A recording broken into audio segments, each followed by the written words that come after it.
Na kumekuwa na mjadala unaendelea nchini Tanzania kuhusu bajeti yake ambayo zaidi ya takriban robo tatu ya bajeti hiyo ni bajeti ya kujitegemea, kwa maana ya kwamba makusanyo ya ndani. Na ukijaribu kutazama kwa jicho la kiuchumi utaona kwamba moja kati ya vitu vinavyosisitizwa ni uchumi wa kidijitali na ushuru ambao utakuwa unakusanywa zaidi katika mazingira ya kidijitali. Na ukichambua bajeti hiyo kwa kina zaidi utagundua kwamba sasa nchi inakusudia kujiimarisha kwenye kile kinachoitwa cashless economy, kwa maana ya kutumia masuala ya kidijitali zaidi katika kutengeneza uchumi. Lakini tunajiandaa vipi katika uchumi wa kidijitali? Vitu gani ambavyo tunaweza tukavifanya digital badala ya kutuletea changamoto ikatusaidia kuweza kukuza uchumi wetu? Tutazungumza hapa kuhusiana na hili na tutazungumza na mtaalamu wa masuala ya uchumi na fedha Balkis, lakini tutazungumza pia na mchambuzi wa masuala ya kimataifa Jad na mfanya biashara kutoka nchini China.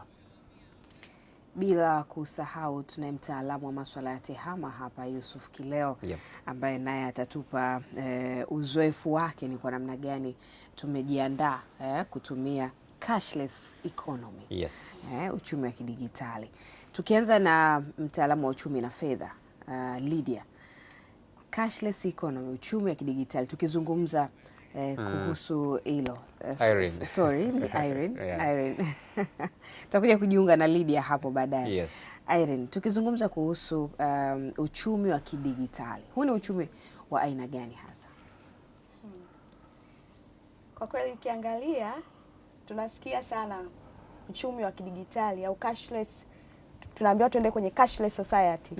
Huu ni uchumi ambao hatutakiwa kutumia fedha taslimu, sarafu, karatasi na namna hizo. Kwa hiyo cashless society ni miamala ambayo itakuwa inafanyika kwa njia ya kielektroniki pasipo kutumia zile tangible money ambayo ni sarafu, hizi pepa. Kwa hiyo tunafanya miamala yote kwa kutumia njia ya kielektroniki. Sasa Yusuf, umezunguka katika mataifa mengi huko pamoja na kuwa mtaalamu wa tehama. Unaweza ukatuambia ni kwa namna gani huko wanatumia haya malipo ya kidigitali? Swali zuri sana dada yangu Balkis. Ni kwamba kuna kwenye mataifa mengi, tukiangalia hata majirani zetu hapa, unakuta mpaka ukienda kwenye mchuuzi mdogo mdogo anauza nyanya gengeni, daladala, sijui kipanda, hizi bajaji, pikipiki, zote wanakubali ama wanapokea pesa kwa njia ya kimtandao. Na kilichotokea ni kwamba siku moja nilikuwa naongea na baadhi ya wabunge bungeni kule, nikawaambia ilifikia wakati unasahau kubeba cash. Yaani umezoea kwamba ukiwa na pesa kwenye simu tu inatosha, you can go anywhere, unafanya kitu chochote. Tofauti na sehemu nyingine, mfano hapa ulikuwa ukifika, kuna sehemu ukifika unalazimika kutumia cash. Kwa hiyo nafikiri kwanza nimefurahi sana kuona kwamba kuna hii azma lumura ambayo Mheshimiwa Rais amesema kwamba kwa sasa anatamani sana tusishindwe tuende kwenye hiyo ajenda ya uchumi wa kidijitali. Lakini vile vile jinsi tutakavyoweza kufikia huko, kuna mambo mengi ambayo nafikiri kama nchi tutabidi tujitahidi kuyafanyia vizuri ili iweze kutusaidia kuweza kufika kwenye hayo malengo. Na eneo moja kubwa ama mawili ya kwanza, kabla sijaendea kwenye lango la msingi ambalo na huwa natumia siku zote, ni kukuza hii uelewa kwa wananchi. Unajua kuna mtu mwingine akishapata pesa kwenye simu anataka kukimbilia kwenda kutoa. Tena wengine wanakwambia nitumie na kutolea. Kwa hiyo kuna ile mentality kwamba lazima niwe na cash ndio inaweza. Kwa hiyo lazima kuwatoa watu hapo, lazima tuwe na elimu ya uelewa kubwa sana, digital literacy.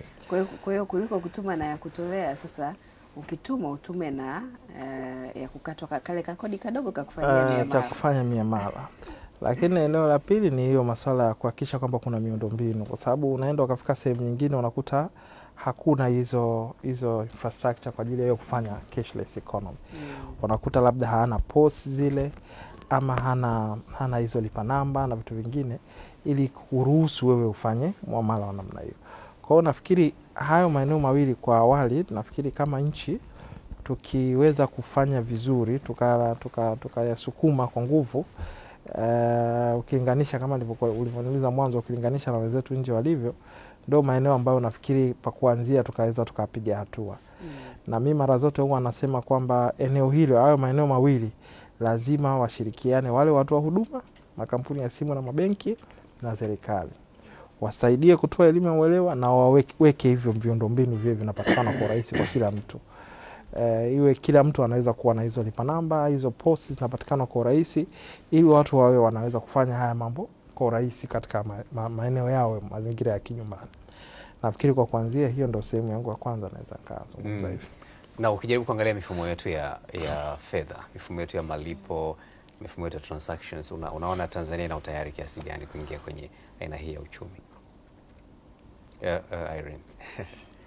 Ukiangalia kwa sasa naona push kubwa imefanyika hata kwenye bajeti iliyosomwa na Mheshimiwa Waziri wa Fedha. Ukiangalia wanatamani kuimpose sasa hivi kwa yule mfanyabiashara anayeanza kusajiliwa. Cha kwanza miongoni mwa vitu ambavyo walisema apewe kama tilivyo requirements nyingine. Cha kwanza unalipa namba. Tunakupatia pamoja na kuwa na TIN number, zile QR codes, yani hizo ni requirements za yeye kuanza kufanya biashara, lazima tumforce kwenda huko.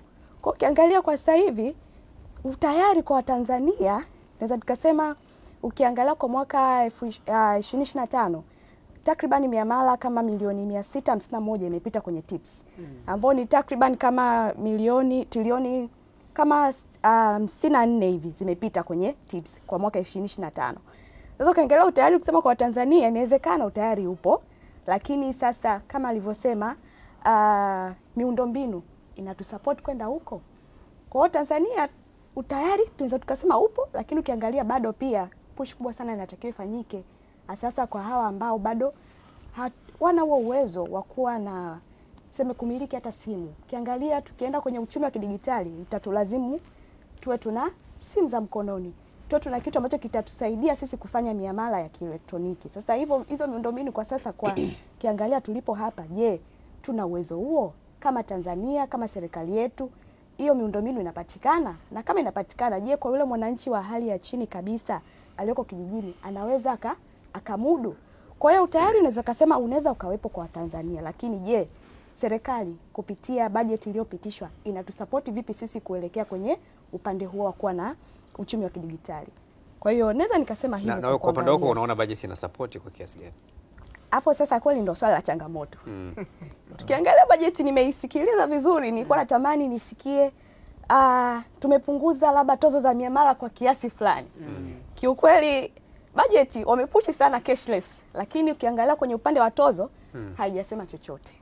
Okay. Kwa hiyo ni swala sasa sisi kama wadau wa sekta ya fedha kukaa tena kuangalia namna gani sasa hizi tozo za miamala zitaweza kutusapoti sisi kupeleka hii ajenda kwa wananchi, kwa sababu wananchi wako tayari kwa mapokeo, lakini mapokeo tutategemeana na tozo zitakazokuwa zimewekwa. Kwa hofu iliyopo kwa wananchi ni kuhusu tozo, kwamba nikilipa kwa njia ya simu kuna tozo ambazo zipo, makato ambayo inawezekana hiyo ikawafanya watu wakarudi tena kwenye keshi. Sahihi. Kwa mimi naweza nikashauri fedha pia bado kuna makato. Si ndio mimi nilikuwa nilikuwa nataka kusema ni kwamba nilikuwa na mimi ningekuwa kwenye position kama nchi tungepiga hatua endapo tunge fine tune ama tuweke mazingira magumu ya ile pesa iliyopo kwenye simu kutoka kuliko kuizungusha kwenye kimtandao. Maana yake upunguze tozo kwenye kupunguza kwenye anapotuma ama anapolipa, lakini anapokuja kutoa uje uhakikisha kwamba kule unamfanyia mazingira yanakuwa magumu ili umfanye mtu apate uzito wa kutoa ile pesa kuliko aizungushe. Na nimeona kuna kitu kama hicho kinatumika. Ndio maana sasa hivi kuna watu wanatumia zile lipa namba wakati mwingine hata kuchukua cash. Kitu ambacho nafikiri na chenyewe pia kinachagiza kwamba mtu anaona kwamba kule kuna urahisi fulani, lakini bado tunatakiwa tu fine tune, tuendelee kupunguza upande ule wa kuzungusha pesa na tuje tuongeze kwenye upande wa kutoa pesa. Ndio hichi dadangu anachozungumza hapa. Irene, pia utusaidie hapo, hichi ambacho amekizungumza Yusuf kina faida gani kiuchumi? Fedha inapozunguka ikiwa kwa cash au fedha inapozunguka ikiwa kwa njia ya mtandao, hiyo ina faida gani? Hiyo kwa ukiangalia kwa asilimia kubwa, naona faida ni kubwa kwenye upande kama fedha ikizunguka ikiwa kwenye upande wa kielektroniki au digital. Kwa sababu gani? Mamlaka ya mapato au serikali kwa ujumla inaona fedha halisi. Yaani wanasema haina haja ya kwenda kufanya accounting au nini, kwa sababu tayari mfumo una capture hizo taarifa katika wanaita real time wakati huo huo. Kwa hiyo itakuwa na faida, kwa sababu pia hata ukiangalia upande wa kufanya planning au kufanya budgeting ya serikali, ukiangalia kwa miaka ijayo, kuangalia kwa dira ya mwaka 2050, kama ingekuwa tumeshafika kwenye cashless, hata ku predict inflation au inakuwa ni rahisi, kwa sababu fedha tayari inakuwa captured in real time. Lakini ukiangalia sasa hivi, japo wengine walikuwa wanasema inawezekana ikaendelea kama tukienda huko ita capture aba ita attract inflation, lakini ukiangalia kiwalisia fedha ni zile zile, sema tunacho transform ni kutoka kwenye makaratasi kwenda kwenye kielektroniki. Kwa hiyo itasaidia sana serikali pia kupata ile information ya real time. Na ndio maana kuongezea nchi nyingine wamekuwa wakitoa mpaka tozo zote kwenye eneo hilo, kwa sababu wanaamini kwamba kwanza watapata hizo taarifa sahihi. Yaani wewe sasa hivi huwezi kwenda ukamwambia unamkadiria mtu mapato, kwa sababu tayari ulikuwa unaona alifanya miamala kiasi gani, alipokea pesa labda milioni 3. Yeye hana sababu hana uwezo wa kuja kudanganya kwamba alifanya kazi ya 300,000. Wakati unaona kabisa kwenye muamala wake unakuwa na milioni 3 na kodi inaweza kukadiriwa vizuri kwa staili hiyo. Kwa hiyo ndio maana inapelekea nchi nyingi wanapoingia kwenye cashless economy wanaanza hata kwa kuumia. Ukiangalia mfano majirani zetu hapa wameanza kwa kuumia kiasi kwamba hata ukituma zile pesa hakuna makato yoyote. Ukifanya zile lipa namba kule wanaita buy goods, unakuta hakuna mkato yoyote, zero cost. Lakini wao wanajua wapi wataenda inaenda kuwasaidia. Ndio hicho alichokuzungumza vizuri sana. Na hii tukilitambua vizuri, baada ya muda tunaweza tukaona sasa hata mapato yanaongezeka. Kwa sababu udanganyifu unakuwa haupo. Mtu hawezi kudanganya wakati wewe unaona kabisa miamala iliyopita kwako ni milioni 3 na naambiaje ni 200,000.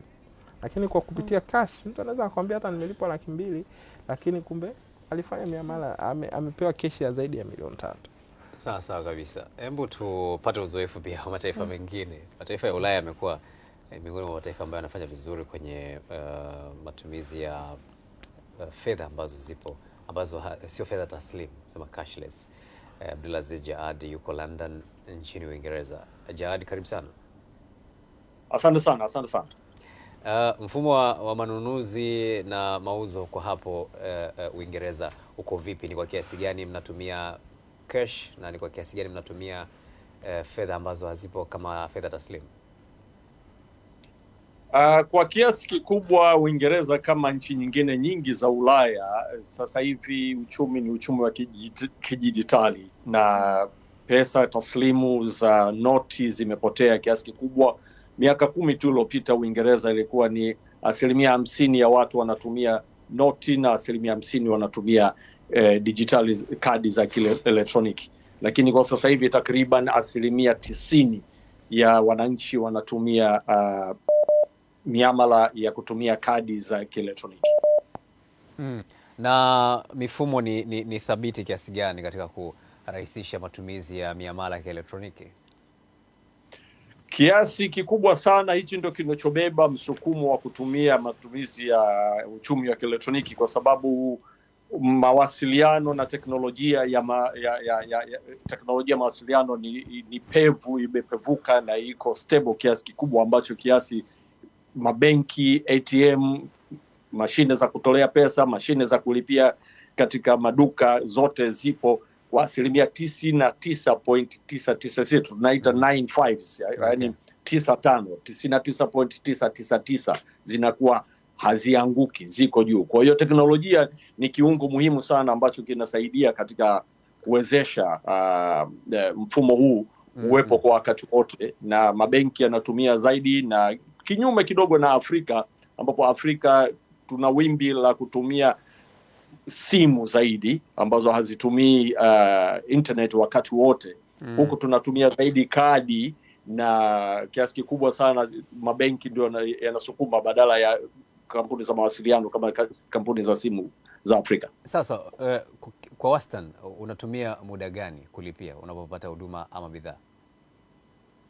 Ni sekunde tu, kwa sababu nyingi sasa hivi wanaita contactless, ambazo zina chip ile kielektroniki ambazo unagusisha tu na unaweza kuingia. Kwa mfano unapotaka kuingia katika usafiri wa treni, katika geti pale unagusisha tu, ukigusisha ni sekunde zisizozidi 3, geti linafunguka, unaendelea mbele. Na madukani ni mfumo huo ambao unaweza kutumia paka paundi 300 kwa mfano kwa hapa, ambao ni takriban milioni 1 kwa kugusisha tu na kuondoka. Lakini zaidi ya paundi 300 au benki nyingine za 500 inabidi uingize pini namba yako ya siri ili uweze kuruhusu muamala. Na jadi usalama wa kifedha ukoje kwa watumiaji? Fedha zao zinakuwa salama kwa kiasi gani? Kiasi kikubwa usalama upo, kwa sababu kwanza paka ili uje upate kadi tayari kuna ile kitu katika benki tunaita KYC, know your customer. Benki tayari itakuwa imeshakutambua wewe ni nani paka kuja kukupa kadi. Kwa hiyo utakuwa umeshatoa kitambulisho chako cha uraia au cha ukazi, ambayo sasa inakutambua pamoja na anwani yako, wapi unakaa. Kwa hiyo kutambulika tayari kumeshapunguza wimbi, nusu ya wimbi la uhalifu. Lakini wakati huo ile kadi inatumia biometric, kwa sababu inaweza ukatumia paka alama zako za vidole, namba ya siri. Lakini ndani ya simu unaweza ukabeba miamala ile ambayo ndani ya simu yako vile vile kuna namba yako za siri pamoja za kutumia biometric. Kwa kiasi kikubwa usalama ni mkubwa. Lakini vile vile mabenki, kwa sababu yanadhamini mitandao hii, imeiwekea bima kiasi kikubwa. Kwa hiyo katika matatizo ya kupoteza pesa kuanzia paundi 1 mpaka 1000 kwa wakati mmoja, mara nyingi mabenki yanalipa bila matatizo yoyote, ikiwa itathibitika kwamba makosa sio ya kwako. Kuna changamoto ambazo huwa zinatokea, kwa mfano huku barani Afrika unaweza ukakuta mnatumiwa message kwamba kuna changamoto ya mtandao kwa benki fulani au kwa mtandao fulani wa simu, na changamoto hiyo inaweza ikakaa kwa takriban hata saa kadhaa, na wakati mwingine inaweza ikazuia kufanyika kwa miamala. Na ni changamoto ambayo huku barani Afrika, hata hapa nchini Tanzania ni changamoto zoefu. Vipi kwa hapo London? London kama nchi nyingi za magharibi tayari mfumo wa ndio kama ile nilipozungumza mwanzo, zile 95, yani 99.999%, asilimia 99.999 mifumo ya mawasiliano inakuwa inapatikana, yani haianguki. Kwa hiyo mifumo yao imewekwa kiasi cha kwamba kuna backup tunaita, ambapo kwamba ikianguka switch moja au ikiandika router moja, tayari ndani yake kuna maendeleo. Hakuna mwananchi au mteja kuona kuanguka. Kwa hiyo si rahisi. Hata umeme unaweza kukaa hapa miaka hujaona umeme ukizimika, na sio kama kunakuwa hakuna matatizo, lakini ule mfumo kuna kitu tunaita resilience, kwamba ni mfumo himilivu ambapo umetengenezwa kiasi cha kwamba mashine moja ikianguka nyingine inachukua. Kwa hiyo kuna mfumo mwingine tunaita disaster recovery, kwamba ukianguka mfumo wote kikamilifu, basi kuna mfumo mwingine ambao unaweza ukafanya kazi. Kwa hiyo kuna teknolojia ambazo zinahakikishwa zinafanya kazi za kuhimili matatizo kama yale, na sio rahisi kukuta kwamba mawasiliano yanaanguka chini au umeme hakuna na mteja anashindwa kupata huduma. Safi sana, nimependa sana hiyo. Unaweza kukaa mwaka mzima bila umeme kukatika. na vipi kuhusu maji, kiongozi? Hayo maji nafikiri ndio kabisa, unaweza ukakaa miaka kwamba hakuna matatizo ya maji. Wakati mwingine unasikia tu katika vyombo vya habari kwamba kulikuwa kuna kimbunga au kuna mafuriko sehemu fulani ambayo inabidi sasa wafunge maji, watengeneze maji, lakini hayachukui muda mrefu kusema ukweli. Na umeme ukikatika, basi hata saa 8 usiku watu watakuja, watazima mitambo, halafu watatengeneza na utapatikana. Kwa hiyo katika huduma za hizi tunaita utilities, maji, umeme na mawasiliano kwa ujumla ni himilivu sana.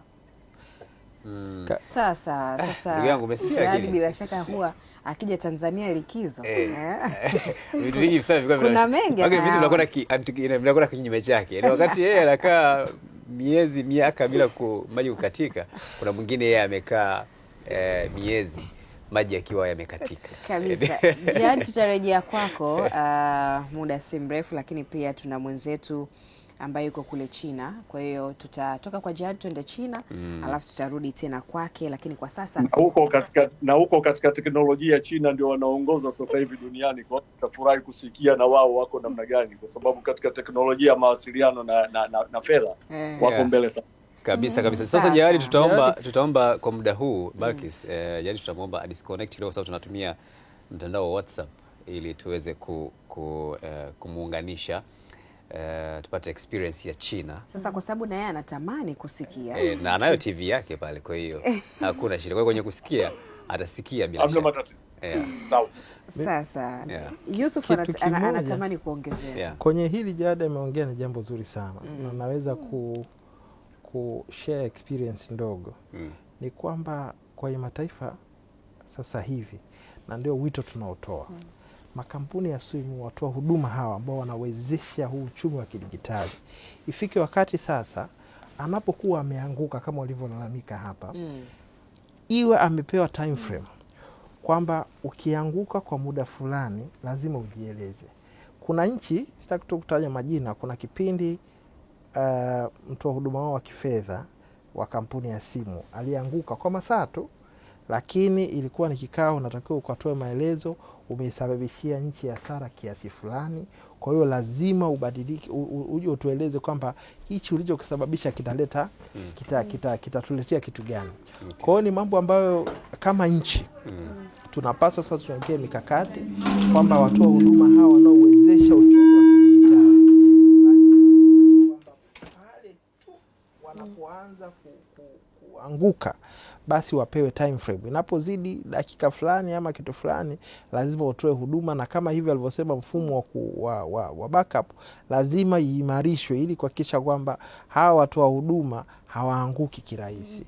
Na kama wakianguka basi wanajua kwamba kuna sehemu wataenda kuulizwa ili kuwaje ukawa umeanguka kwa muda mrefu kiasi hiki na namna gani unapaswa kurudi, ili kuhakikisha kwamba watu wetu wanaendelea kupata huduma na uchumi wetu wa kidijitali uendelee kupiga hatua ambazo tunataka tupige hatua kama nchi. Kwa sababu bila hivyo wao ndio watakuwa kikwazo cha kusababisha, kama hapa Balkisi alivyoongea na mwenzetu kule London alivyozungumza kwamba inawezekana wao ndo wakasababisha wakawa ni kikwazo cha sisi kuweza kufikia ile azma ya Mheshimiwa Rais ya kutaka kwamba nchi yetu iwe ni ya uchumi wa kidijitali, wakati wewe mtoa huduma una kazi ya kuanguka na hakuna mamlaka inayokuweka kuwa answerable kwamba umeanguka kwa sababu gani umeanguka, na utarudi, unalazimika kurudi baada ya dakika ngapi na vitu vya namna hiyo. Kwa hiyo hayo ni mambo ya msingi sana, kama tutawekea msisitizo na tukawapa uzito, na sisi kama nchi tunaweza tukawa tumepiga hatua nzuri. Kabisa. Sasa Yusuf, kuna jambo moja ambalo huwa linanipa tatizo kidogo. Sasa hivi wewe ni mtaalamu wa mambo ya IT, cyber na vitu kama hivyo. Unakwenda sehemu kulipia, yule ambaye ana cash akisha anatumia muda mfupi, anachukua bidhaa yake analipia anaondoka. Wewe ambaye unatumia simu unaweza kukaa pale dakika 5 unaambia bana, sijui leo mtandao unasumbua, sijui nini. Tena kwenye kadi unaingiza kadi yako, ukienda kwenye petrol station ukiingiza kadi yako pale unaweza kutumia more than 5 minutes. Sasa sijui shida inakuwa ni nini hasa, lakini tumemsikia mwenzetu anasema kwamba ni sekunde tu anagusisha tu pale tayari ameondoka. Ndio hiyo ndo naambia kwamba lazima, unajua kama hakuna accountability yani mtu kwamba wewe una uwajibikaji kwamba wewe umeangusha mfumo wako, unatucheleweshia watu kufanya digital economy. Mfumo wako wewe unatukwamisha, alafu wewe ujielezi popote. Hiyo inasababisha mtu anakuwa amerelax, anaona kwamba kumbe mimi mfumo unaweza ukazimika tu, kumbe sina sababu ya kuwa na backup plan, kwamba huu mmoja umeanguka lazima huu mwingine upiki kwa haraka. Kwa sababu hata kwenye masuala ya usalama tunasema kwamba nchi yoyote, ndo nimependa alichokizungumza pale, sio kwamba havianguki. Huwa vitu vinaharibika, vitu vinahakiwa, vitu na tunatambua mambo hayo hapo, lakini tunasema kwamba lazima wewe kama taasisi ujiwekee mikakati madhubuti ya kuhakikisha kwamba pale unapoanguka kwa haraka sana unarudi katika hali ya kawaida na unaendelea kutoa huduma kwa haraka, ili kuepusha ule mtikisiko wa watu kuendelea kutaabika kwa sababu ya huduma yako wewe kwenda chini. Sawa sawa kabisa. Sasa hebu tuangalie kwa Afrika bwana, nchi ambazo angalau zinafanya vizuri kwenye matumizi ya cashless economy. Kenya inaongoza, tunaambiwa kwa mujibu wa vyanzo mbalimbali, ikiwa na 75%. South Africa nafasi ya pili ikiwa na 70%. Ghana 63%, nafasi ya 3. Gabon 62%, Namibia 58%, Zimbabwe 55%, Tanzania 48.4%, Zambia 44.4%, Jamhuri ya Kongo 42.6%. Angalau hizi ndio nchi ambazo zinafanya vizuri kwenye kutumia, lakini zaidi hizi tunaambiwa kwamba zinatumia mifumo ya wasema ni mobile money, lakini kule Ulaya tunaambiwa zaidi wanatumia mabenki, ndio yanasukuma zaidi, kwa sababu wengi unakuta wana kadi zile za kulipia. Kitu gani ambacho benki zetu zinaweza zikaimarisha Irene, na zenyewe pia zikawa mstari wa mbele, kwa sababu tunaona ni kama jambo limeachwa kwenye mitandao ya simu peke yake. Yaani Tanzania hatupo hata kwenye top 10. Tupo Tanzania, tupo. Yeah. Wanasema angalau 48% ya watu wanatumia, lakini zaidi ni kwenye miamala ya simu. Ni kweli hiyo, pia umeangalia asilimia kubwa. Ukiangalia hata sasa hivi kidogo benki zetu zinaanza kujitahidi, lakini tuseme ile upatikanaji wa huduma za kibenki kwa upande wa Tanzania bado. Ukiangalia kama kwenye simu imekuwa ni rahisi kwa sababu ya upatikanaji wa simu pamoja na zile line na wale mawakala ambao wanapatikana katika maeneo ya karibu na wanajamii au hata vijijini.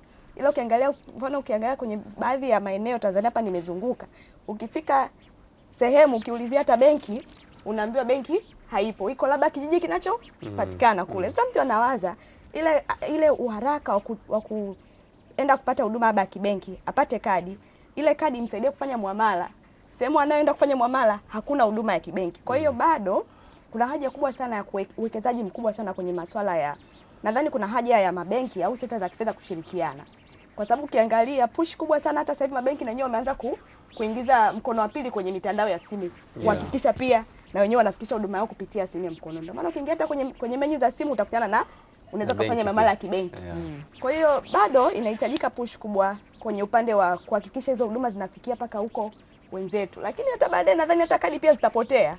Kwa sababu hata hizi pia sasa hivi kuingiza ATM, kuchukua ile kadi, kufanya electronic nini, kuna namna huko mbeleni pia tutakuwa tunahaja pia ya kadi.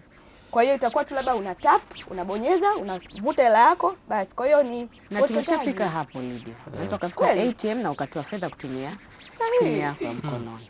Na nikupe siri ya Kenya kuongoza.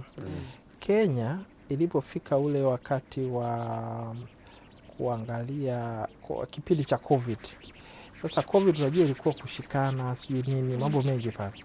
Sasa rais wa nchi ile akatumia ile kama mwanya kusema kwamba ana pesa, sasa matumizi ya pesa yanaweza akasambaza COVID. Kwa hiyo watu watoke kwenye fedha wote, wahamie kwenye uchumi huu wa kidigitali. Na akaweka incentives kwamba kutakuwa una urahisi kwa staili hii, kutakuwa kuna urahisi kwa staili hii, kutakuwa kuna urahisi kwa staili hii.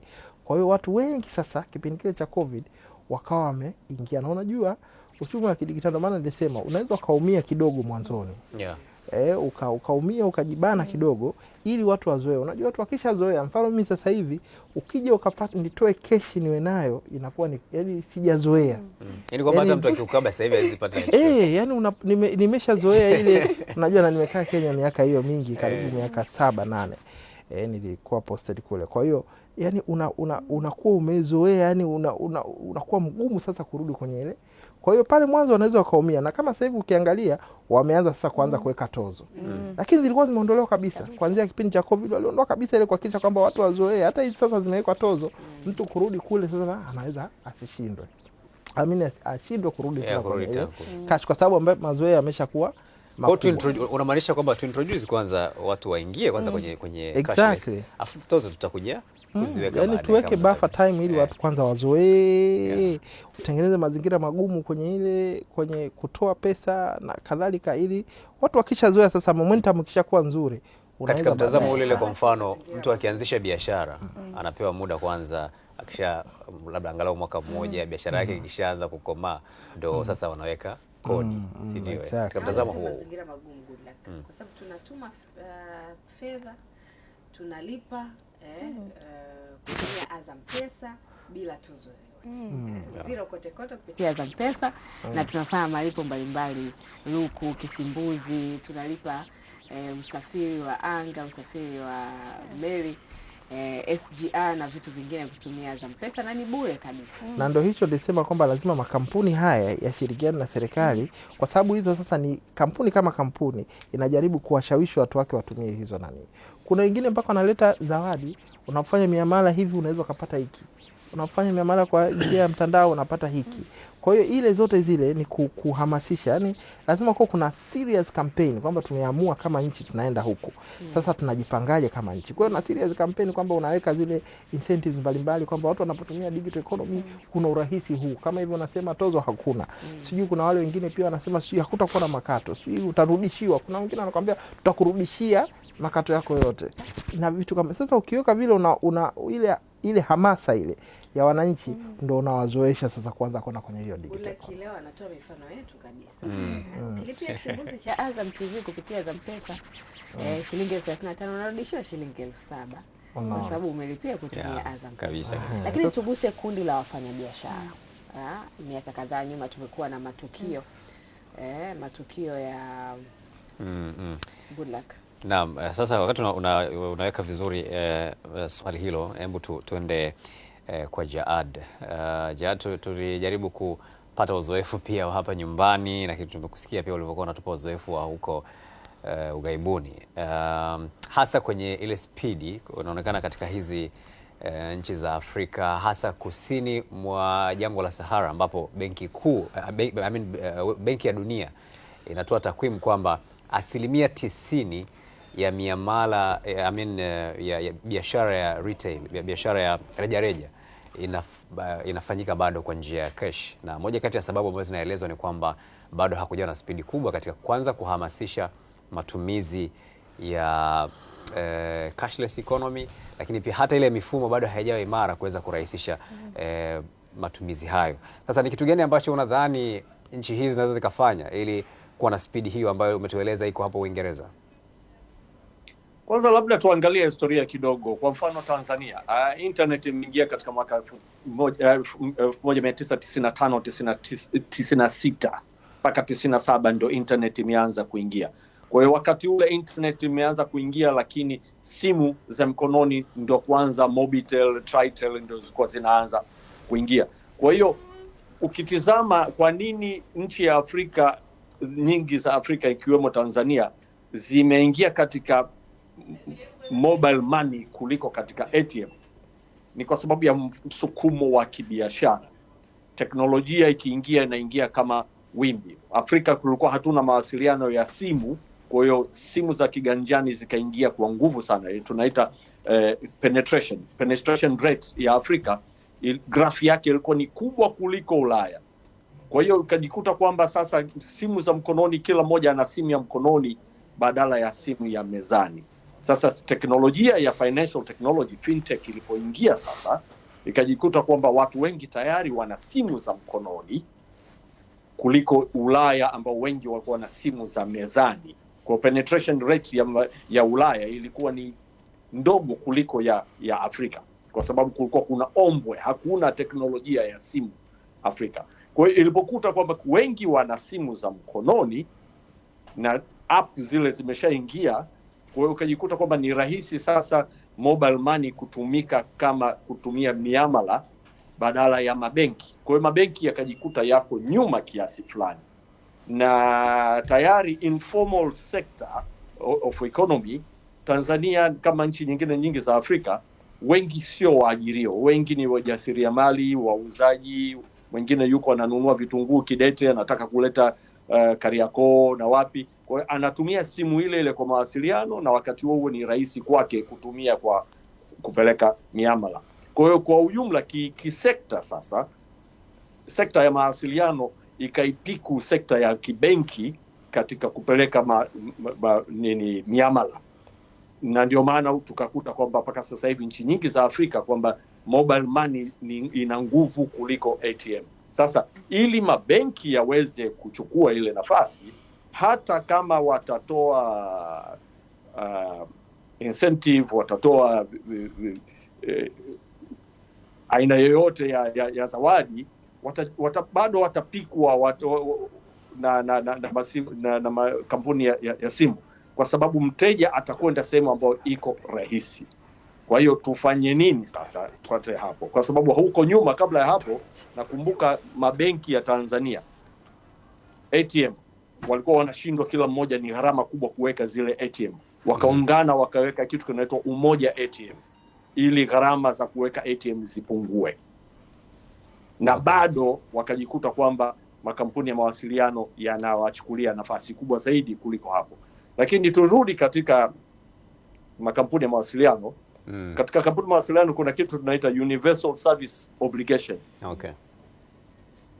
Ile Universal Service Obligation, kwa mfano unakwenda kijijini, hakuna mawasiliano, TCRA na tume za mawasiliano zinasema kwamba zinachukua kodi kutoka katika kampuni za mawasiliano, alafu zinalazimisha kwamba mojawapo lazima iende Nzega, iende Soma kijijini au Bukoba au wapi. Kwa hiyo nakuta kwamba mawasiliano yanaingia. Kwa hiyo mfumo ule wa Universal Service Obligation inatakiwa katika mabenki sasa kuhakikisha kwamba ATM zinasambaa, na kuhakikisha katika maduka kuna point of sales, zile mashine za kuweza kulipia, kuhakikisha kwamba mtu akiwa na kadi ataweza kutumia kulipia bila matatizo yote, au kutolea pesa yake bila matatizo yote. Ukienda hoteli sasa hivi na kadi yako, umetoka Ulaya au umetoka Dar es Salaam tu, unaweza kuambia kwamba hatupokei kadi, lazima uwe na M-Pesa au Tigo Money au pesa za namna hiyo. Kwa hiyo wakiweka point of sales katika kila duka, katika kila biashara, pamoja na ATM zidhaminiwe na mfuko wa Universal Service Obligation, kwa sababu ule ATM sio pesa tu peke yake, ni mawasiliano. Kwa sababu nyuma pale kuna internet data communication baina ya ATM pamoja na benki. Kwa hiyo kuna mawasiliano. Kwa hiyo Universal Service Obligation ya TCRA ichukue jukumu hilo vile vile, kuhakikisha kwamba inasambaza ATM. Sio inasambaza mawasiliano tu peke yake ya simu, inasambaza ATM. La tatu la mwisho vile vile, mishahara inabidi sana ilipiwe kibenki, kwamba ukishapata account benki ya mshahara wako, inabidi sasa uwe na kadi, na ukiwa na kadi itakuwa ni ngumu sasa kutoa pesa kwanza katika ATM alafu katie katika pesa. Itabidi kulazimisha sasa utumie kadi yako. Kwa hiyo ni mambo mengi ambayo yakichanganywa kama package pamoja yanaweza yakasaidia kwenda huko. Sawa kabisa. Haya, ametupa vitu vingi sana kwa wakati mmoja. Lakini sasa hapo nafikiri zaidi tunaizungumzia hizo nasema national payment systems, ambaye mifumo ya malipo ya kitaifa ambayo inakuwa mingi, lakini msingi yote hii inakuwa inasimamiwa na Benki Kuu ya Tanzania, BOT. Juzi hapo kuna sherehekea miaka 60.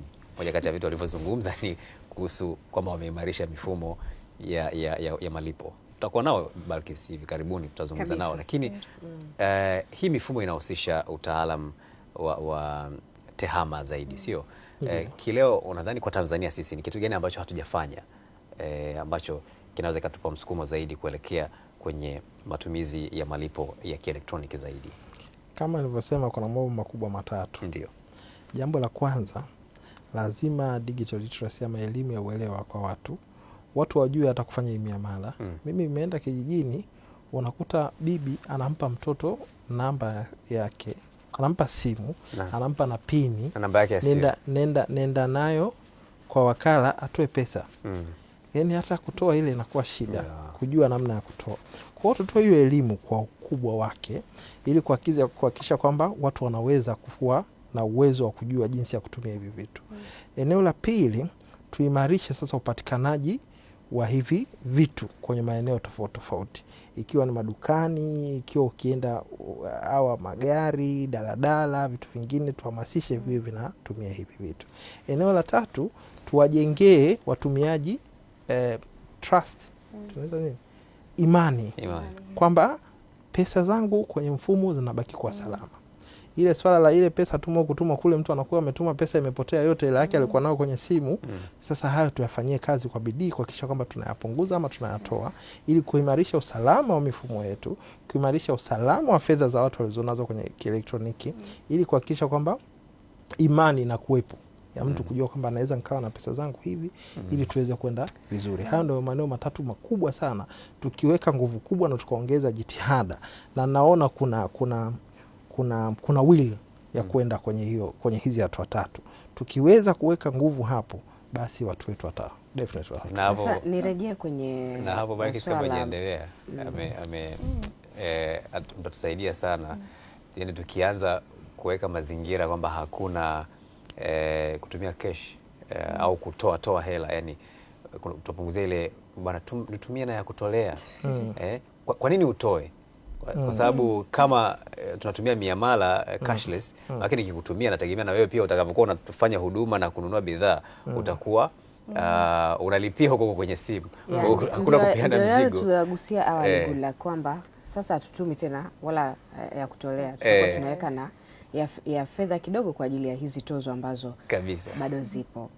Irene, tukirudi kule kwenye swala la wafanyabiashara, Yusuf amegusia kuhusu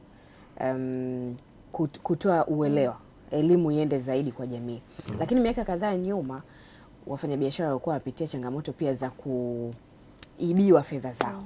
Unakuta dukani pale milioni kadhaa zimechukuliwa, duka limevunjwa na nini. Sasa endapo hii cashless economy tutaifanyia kazi vizuri, kundi la wafanyabiashara wakajikita katika wao wanauza bidhaa kwa kupokea fedha za kidijitali, zitasaidia pia kiasi gani kwa kuleta huu uelewa ambao Yusuf anauzungumzia? Ni kweli. Ukiangalia, yani mfano kwanza tukianza tu kwa sasa hivi tunalenga sana wafanyabiashara wa chini. Labda tuseme wanauza chakula, wanawaita maarufu kama mama ntilie, wa bodaboda. Kama tukiwekeza kuanzia sasa, kwa kuna strategy nzuri kuwahusisha wadau mbalimbali wa sekta ya fedha. Kwanza, kama alivyosema Mr. Yusuf, elimu. Kwanza tuambie kwanza kuna ulazima gani au umuhimu gani wa kutumia cashless. Hiyo ni moja. Kwa sababu pia hata sasa hivi kuna kupitia BOT kuna elimu za tolewa za watu wa elimu za kifedha, unakuwa certified na unapewa kwa ajili ya unapewa cheti kwa ajili ya kwenda sasa kutoa elimu, au unakuwa certified, wanaita certified financial educator. Wamekuwa wengi sana sasa hivi, yani wengi sana ya mafunzo yanatolewa. CFE. Yes, CFE. Kwa ajili ya nini? Kwenda kutoa elimu kwa watu kama hawa ambao bado hawajapata elimu. Cha kwanza kitachosaidia wafanyabiashara. Mimi naangalia kwa sasa hivi hasa ni kwenye swala la mikopo. Wafanyabiashara wanapata changamoto kubwa sana kwenye upande wa mikopo. Akienda kuchukua mkopo ataambiwa, una biashara ndio na biashara, lete dhamana, labda isiyo ameshika. Sasa tukiwa push kwenda kwenye cashless, hakutakuwa na haja ya kuomba dhamana. Miamala yote sinaonekana mitandaoni. Kwa hiyo kama tukitumia push ile kwamba sasa hivi ukifanya biashara, ukiuza alipe kwa simu, akinunua akulipe kwa simu. Mimi nikienda hata benki au nini, hata kuwa na haja ya kuanza kuniuliza una kiwanja, una nini, yeye atavuta tu taarifa zako za miamala, anakwambia huko eligible au unafaa kupewa mkopo kiasi fulani. Kwa hiyo kwa wafanya biashara, yani inaweza tukaanzia kwenye kwanza kuwaelewesha, elimu iwepo, lakini elimu kisha kuwepo iwe pia urahisi kwao kwenye kukuza biashara zao, kwa sababu wafanya biashara wana struggle kwa sababu ya mtaji. Mtu ana mtaji mdogo, lakini sasa tukipushi huko, naambia sasa hivi ukitaka kwenda benki tu au kufanya mkopo, kuomba mkopo au kukuza biashara yako, hatuhitaji chochote. Wewe njoo tu ni ID au nini, tutavuta taarifa zako, tutakupatia mkopo kwa sababu taarifa zote ziko wazi. Kwa hiyo itawasaidia sana kwa upande huo. Okay. Gulak, Irene pamoja na Yusuf, Jad, ilibidi tuungane pia na mwenzetu Lydia akiwa kule China, na Jad alitugusia hapa kuwa miongoni mwa mataifa ambayo yanafanya vizuri sana katika hii miamala ya kidijitali ni kule China, lakini bado hatujapata kuungana na Lydia. Bila shaka sababu za kiufundi. Sababu za kiufundi. Maana tulishaisifia China kwamba inafanya vizuri kwa mambo ya mtandao, tukisema tena mtandao unasumbua. Tuseme tu mambo ya kiufundi. Lakini pia tunafahamu kuwa China ni miongoni mwa mataifa ambayo yanapendelea mitandao yao ya kijamii. Kwa hiyo kutumia mtandao kama WhatsApp pale China, changamoto za kimtandao lazima ziweke vizuri. Yes, japokuwa kiuhalisia China ni miongoni mwa mataifa ambayo yanafanya vizuri sana. Sio tu ikawa ni China vijijini. Kwenye hii cashless economy. Sasa tuma hapa Yusuf, bado tuna ile tuma kwenye namba hii. Umetumia kwenye namba hii. Hiyo ni miongoni mwa changamoto ambazo bado fulani ilitumiwa. Nimeona mtoto wako yuko shuleni hapa amerudishwa. Ile hela mimi mwalimu fulani sasa akajua mbona mimi sina mtoto. Au umeshalipa kwa. Hii message akiona mke wangu hii. Umeona mtoto huko ofisi sijui. Changamoto inakuwa kubwa zaidi. Lakini hiyo ni miongoni mwa changamoto.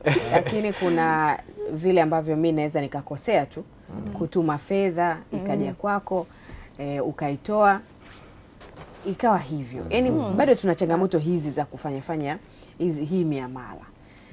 Ni salama kiasi gani kwa hapa nchini kwetu? Kimsingi kama nilivyoeleza ni eneo ambalo kwa sasa nawekewa nguvu kubwa sana. Na ndio maana ukiangalia tumerectify kwenye ile Malabo Convention. Tuna Cyber Security, Cyber Crime Unit na Cyber Crime Act. Tuna Data Protection Commission na Data Protection Act. Na tuna Financial Crime Unit na Financial Crime Act. Yote hizi ni kama foundation, na sasa hivi tunakuja na kitu kinaitwa Protection of Digital, yani Critical Infrastructure. Kwa hiyo tutakuja pia tutalinda miundombinu na miundombinu ambayo ni muhimu, ni pamoja na hii miundombinu ya kifedha. Kwa hiyo kama nchi tumejipanga sana kuhakikisha kwamba tuna imarisha zaidi masuala ya usalama. Sasa lirudi chini kwenye watendaji kuhakikisha kwamba ile azma ambayo ipo ama political will ambayo ipo, tunataka institutionalize hivi vitu vifanye kazi vizuri, basi kweli ika translate na wananchi waone matokeo. Kwa sababu mimi naweza nikasema kwamba okay, tuko salama, lakini kila mwananchi akiwa anasema kuna tatizo hili, kuna tatizo hili, ametapeliwa hivi, ametapeliwa vile, bado sasa tunakuwa tunasema kwamba impact yake huko chini mbona kama haijafika. Na ndio hicho utakuta mwananchi analalamika. Kwa hiyo ni eneo ambalo limewekewa nguvu kubwa kwa sasa na tuna imani kwa nguvu hii kubwa na ndoto kubwa ambazo zipo za kuhakikisha kwamba ile eneo la usalama wa mitandao, usalama wa kifedha zetu na taarifa na kadhalika ziko sawa, basi linaweza kutusaidia sisi kama nchi kukuza kwanza ile imani niliyozungumza kwa wananchi. Wakajua kwamba pesa zangu zikiwa hapa zinakuwa ziko salama na hakuna sehemu ambazo zinaweza zikajikuta zimepotea. Wao nazungumza hiyo, mimi kuna mtu alikuja na kwangu na scenario amepoteza milioni yake 7.3. Anakuambia alimpa mtu simu, anamwambia kwamba yeye ametoka kampuni fulani ya simu, anamsaidia kuconnect sijui awe na internet ya bure, kumsaidia. Sasa akampa simu yake, akaanza kumuuliza mwaka wake wa kuzaliwa na vitu vingi sana. Kumbe anatoa pesa kule kwenye akaunti yake fulani ya kibenki, anazitoa zile pesa. Sasa kuja kugundua anaenda benki, anataka kufanya muamala, anunue bidhaa zake, ni mfanya biashara. Tena mlimhoja hapa Azam TV. Ilibidi nimwambie sasa, alivyonalalamikia nikamwambia kuna litajadiliwa, nenda kahojiwe huko. Watu wakaenda wakamhoji, yuko Dodoma. Kwa hiyo kuna hizo scenario za namna hiyo. Mtu akiona sasa pesa nitapoteza, bora niwe nazo cash, ndio na imani hiyo. Sasa ndio natakiwa tuhakikishe kwamba tumeifanyia kazi, tumeiondoa, ili kuhakikisha watu wanakuwa na imani ya kutumia hii mitandao kama nilivyosema mwanzo, na hatimaye watu waone kwamba ninapotumia hii mitandao pesa zangu zitaendelea kuwa salama. Na yule kule mtu kama alivyosema, faida nzuri sana, ukija ukaibiwa duka lako, watu hata wakichukua simu, pesa zako bado ziko salama. Unaweza ukaendelea kuliko sasa hivi wakiiba kwa kifungua draw akachukua zile pesa, maana yake pesa zako zimeondoka. Hiyo ni hatari ambayo mtu anataka. Moto ukitokea, pesa zako zitaungua ulizoziweka ndani hizo pesa za karatasi. Lakini kama moto ungeungua hata ukaunguza simu yako, bado pesa yako iko salama kule inapohifadhiwa. Kwa usalama unakuwa ni mkubwa sana. Ndiyo. Lakini kuna swala la utakatishaji wa fedha. swala ambalo limekuwa ni changamoto kubwa sana barani Afrika. Jihad, kama bado uko nasi, pale ambapo tutahamia huku kwenye miamala ya kidijitali, tutakuwa salama kiasi gani? Mfano wa sisi hapa nchini Tanzania, kwa kiwango gani tutaweza kujisafisha kwenye taasisi kubwa mfano wa IMF, Benki ya Dunia kwa masuala haya ya utakatishaji wa fedha? Moja ya faida ya uchumi wa kidijitali, malipo kutumia electronic, ni kuzuia utakasishaji wa pesa, money laundering, kwa sababu kuna auditing kila hatua ya pesa ya mzunguko wa muamala kutoka mwanzo mpaka mwisho. Kawaida kidijitali unaonekana, hauna kificho. Kwa hiyo ni rahisi sana kujua pesa imetoka kwa nani, imelipwa kwa nani, na wakati gani na sehemu gani. Kwa hiyo katika masuala ambayo yana faida kubwa ya uchumi wa kidijitali ni kuzuia utakasishaji wa pesa au pesa haramu ambayo zinaingia katika mfumo. Kwa hiyo huo ni tayari uchumi zote ambazo zimetumia uchumi wa dijitali imethibitishwa kwamba money laundering imepungua kwa kiasi kikubwa na inadhibitiwa kwa kiasi kikubwa. Kwa hiyo kuna kitu ambacho tunaweza tukaja tukasema, ikiingia teknoloji watu wataelewa zaidi, watakuwa wanasikia zaidi kama kuna utakasishaji wa pesa kuliko sasa hivi. Kwa sababu sasa hivi utakasishaji wa pesa kwa kutumia uchumi usiokuwa wa electronic ni mkubwa zaidi, lakini hausikiki sana.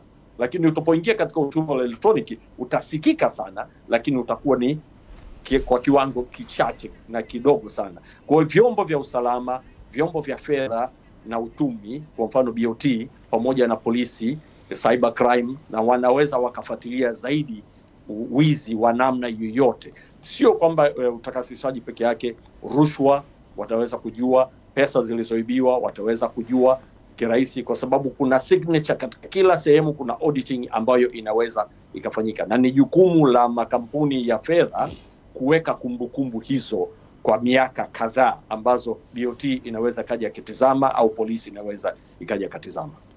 Shukran sana Abdulaziz Jihad kwa yote ambayo umeshare na sisi. Kwa kweli tuwapongeze sana mataifa hayo, lakini na sisi tumepata mengi ya kujifunza kuelekea huko kwenye uchumi wa kidijitali. Tunakushukuru pia Yusuf, mtaalamu wa TEHAMA. Tumekuwa pia na mtaalamu wa uchumi na fedha Irene, tunakushukuru sana, na tungetamani pia kujiunga na Lydia Sahani, mfanyabiashara huyu ambaye yuko kule nchini China. Changamoto za kiufundi. Sasa tunakamilisha hivyo hoja mezani. Ndugu zetu wa China tunao wengi sana Bukaria, kwa tutawauliza. Niruhusu nichomekea hapo kwamba Benki Kuu nao wanakuja na mfumo mzuri, na walizungumza kwamba na nafasi nzuri wa kile kitu ambacho kinaitwa CBDC, the Central Bank Digital Currency, ambayo itakuwa ina nafasi kubwa Benki Kuu ya kuchochea uchumi wa kidijitali, kwamba pesa ile ile ya Tanzania hii kinyume, hii ni tofauti na cryptocurrency ambazo tunazizungumza, tunazisikia. Hizi ni pesa halali ya Tanzania, lakini inaweza ikaingia katika kidijitali sasa, Central Bank Digital Currency, na itachochea sana business to business, yani biashara kwa biashara, ambayo sasa hivi mfumo huo haupo Tanzania.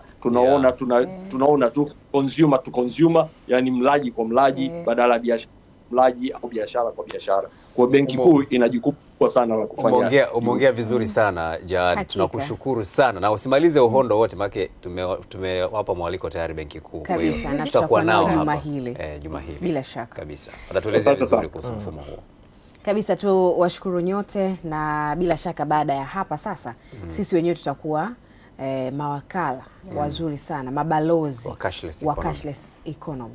Sasa hali hiyo ukinisacha basi na chochote. Tumezungumza kuhusu uchumi wa kidijitali, ambapo hii ni miongoni mwa yale ambayo yamezungumzwa kwenye bajeti kuu ya serikali kwa mwaka wa fedha 2026 2027.